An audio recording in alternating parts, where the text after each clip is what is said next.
Hey everyone, this is Just a Fox here, and today I want to talk about a new handheld device that I was looking at today. It's called the ODIN device, and it's basically a 6-inch handheld device that's made for Android. And so, what I want to do, I just wanted to talk about it a little bit and see how it can compare with the Nintendo Switch and the Steam Deck that's going to come out in a couple months, I think, and how this device may or may not compete with those devices, and how this device in comparison with emulation, and how that will affect Nintendo coming forward. And so, looking at it from a glance, it's a pretty interesting device. It's a 6-inch handheld device, and one of the interesting things that gravitated me towards it is that it has the same dock that the Steam Deck and Switch has. So you'll be able to use that with your televisions or smart TVs or something like that. And it also looks pretty decent.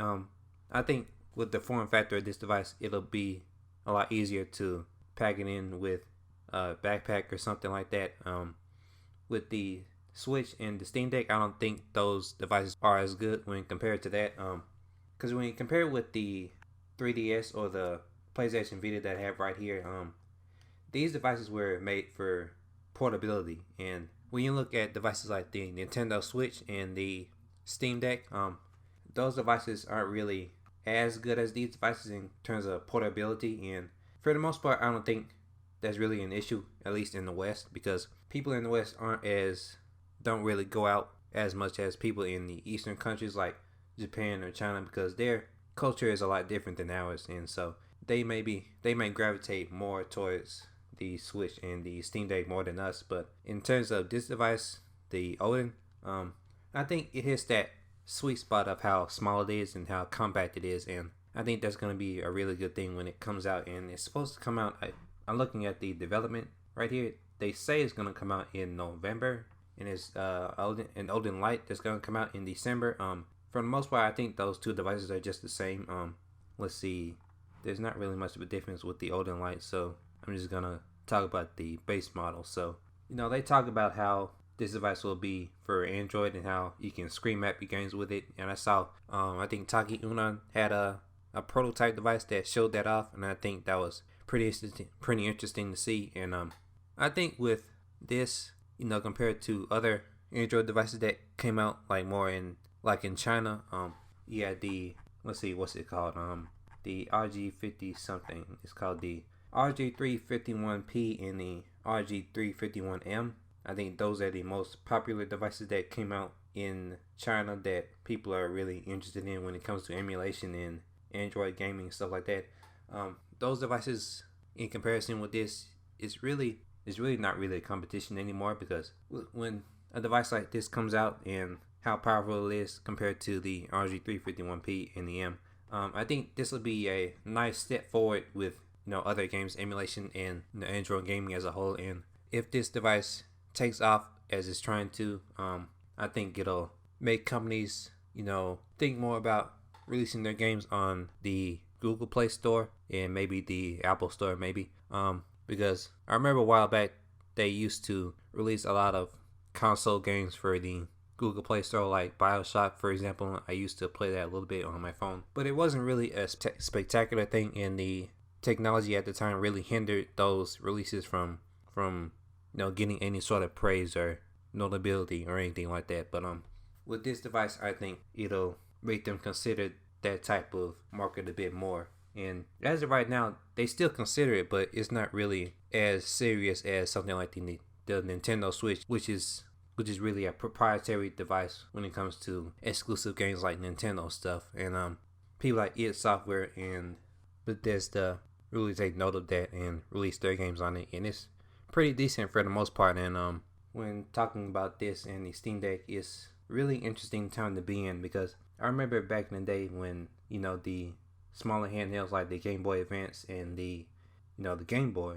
and those consoles are meant to be a handheld that was specifically for mobile, and they had exclusive games that were specifically made to be for handheld devices. And when you look at something like this, it's just it thins that line between console games and handheld games, and I think they're starting to intertwine with each other and be on that same level with each other, where you can either get a handheld device if you want to, or a console device if you want to, and they'll basically give you the same experience. And so I think that's a really exciting time to be in, because specifically the Steam Deck, that'll really give you that experience that you want with PC-like experiences on go. And I'm really excited for that. I already got my pre-order in, and when looking at this, I think this is just another step in that direction to, further the development of handheld consoles. And so I think this will be a interesting device when it comes out.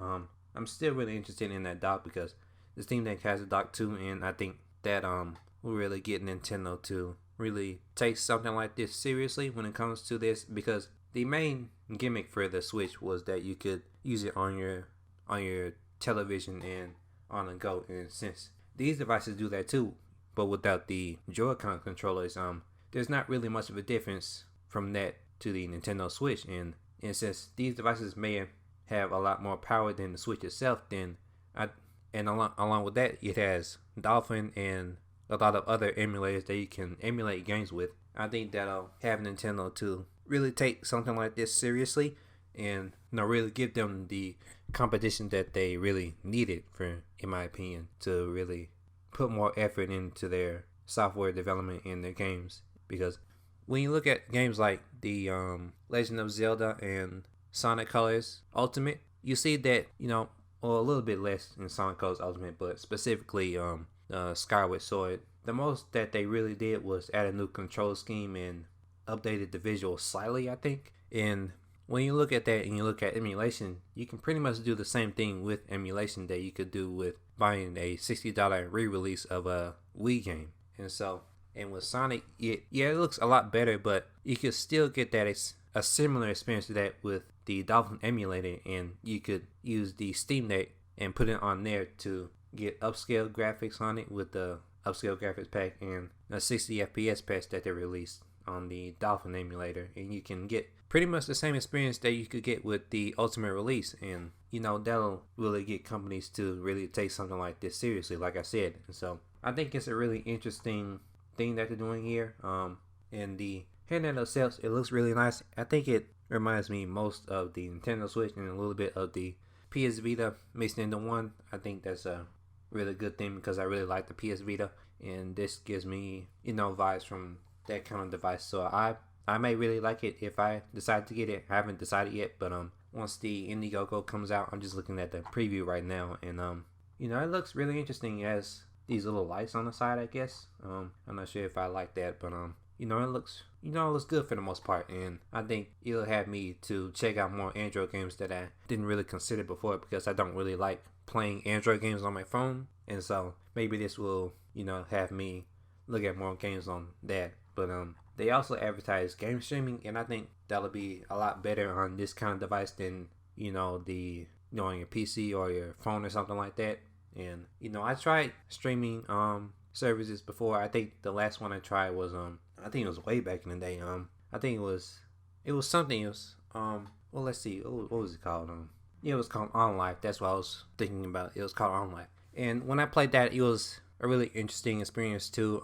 At the time, it was a really cool thing to play games on your phone and not really think about any hardware limitations or stuff like that. And it really got me excited about it. But I'm not really into it right now in 2021. But I think for this device specifically, and maybe the Steam Deck, it'll get me to reconsider that and really take a liking to it. And so I think overall this device is a really interesting idea.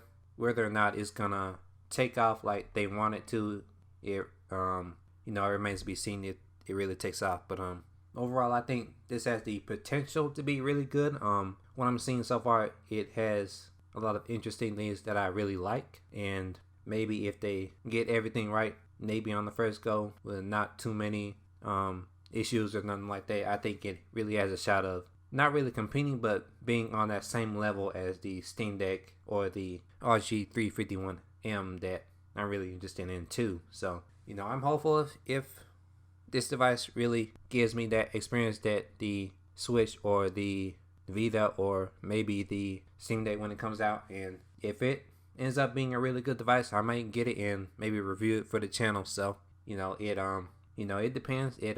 when it comes out. We'll just have to see. So, thank you guys for tuning in with me and talking about this interesting device that I'll be having more videos like this in the future. Please let me know if you like this kind of stuff on my channel. I'm trying to get, a feel for different kinds of content and what works on my channel. So it really gave me some feedback that'll really help me out. And if you like this video, you can just leave me a like, and I'll come out with more videos in maybe this or maybe next week, and just look forward to that. So thank you guys. I'll see you guys later. Peace out.